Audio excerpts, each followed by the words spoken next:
मुझे सिर्फ एक मैसेज डालना था, अगर कोई ऐसे भी छू देता ना, एक मैसेज जाती, बहुत ड्रामा हो जाता, सारी चीज़ें खत्म हो जाती। अगर एजाज खान या एजाज खान का कोई भी बंदा राजवीर को अकेला समझकर उस पर हाथ उठाने की कोशिश करता तो बहुत बड़ा बवाल, या उनको मारने की गलती करता था तो बहुत ही बड़ा बवाल हो जाता था।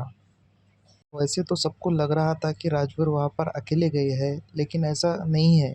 उन्होंने आज वीडियो में बताया था कि उन्होंने भी बैकअप लेकर गए। भाई ऐसा है, कुछ भाई हमारे छोटे छोटे मुझे देख के इन्फ्लुएंस ना हो कि अकेले किसी दूसरे स्टेट में, दूसरे एरिया में चले जाओ, क्योंकि उसके लिए जिगरा तो बहुत चाहिए ही चाहिए, लेकिन जिगरे के साथ साथ कभी कभी पिटाई भी हो जाती है। ठीक है, तो मैं आज तुम्हें अंदर की बात बता रहा हूँ। नेताजी तो हमारे जानते ही होगे तुम, बृजभूषण जी, और ये हमारे कटप्पा हैं बृजभूषण जी के स्वप्निल भाई।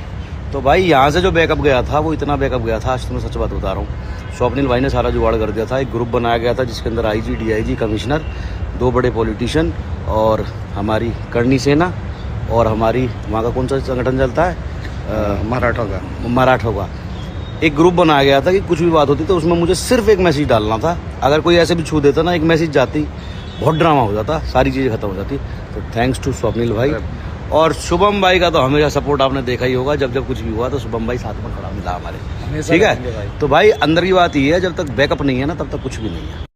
तो कहने का मतलब ये है कि कभी बोल भी रहे ना अकेला हूँ या अकेला दिख रहा हूँ, तो अकेला कहीं भी नहीं हूँ, पूरे हिंदुस्तान में किसी भी क्षेत्र में चला जाऊँ अकेला नहीं हूँ। ठीक है, नेताजी का हाथ है, फिर स्वप्निल भाई और बहुत सारे जितने भी हमारे राजपूत भाई हैं सबका रहता ही है। तो कहने का मतलब ये है, बिना बैकअप दूसरे मोहल्ले में मत जाना साड़ो, नहीं तो कुटाई हो जाएगी। अकेले चले जाओ, दिखो अकेले, लेकिन अकेले होने नहीं चाहिए। ये पता होना चाहिए कि हाँ 15 मिनट की दूरी पे इतना बैकअप है, कुछ भी होता है तो पूरा एरिया घेर लिया जाएगा, पूरा शहर घेर लिया जाएगा। इतना बैकअप कम से कम होना चाहिए। सबके पास नहीं होता इतना, वो कोई बात नहीं, लेकिन कोशिश यही करो कि लड़ाई झगड़े ना ही हो।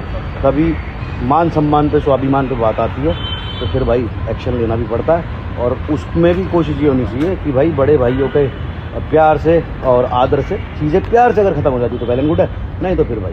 वैसे देखा जाए तो राजवीर सिसोदिया ही आज बात रिवील किए है, लेकिन बातों ही बातों में एजाज खान ने ये बात पहले ही कही थी कि उनके पीछे भी 200 गाड़ियाँ आ रही है। कहीं ना कहीं एजाज खान भी राजवीर को मिलने आए थे तो एक प्लान के साथ ही आए थे। उनके पीछे भी बहुत से और लोग थे जिसको वो बुला सकते थे, लेकिन ऐसा बवाल नहीं हुआ। इसी की वजह से वहाँ पर मैटर सॉल्व हो गया। तो आप एक बात तो समझ में आ गई होंगी कि जो चीज़ सोशल मीडिया पे दिखती है वो असल में कितनी सच होती है और कितनी नहीं। इन्फ्लुएंस हो रहे हैं किसी से तो सोच समझ कर इन्फ्लुएंस हो।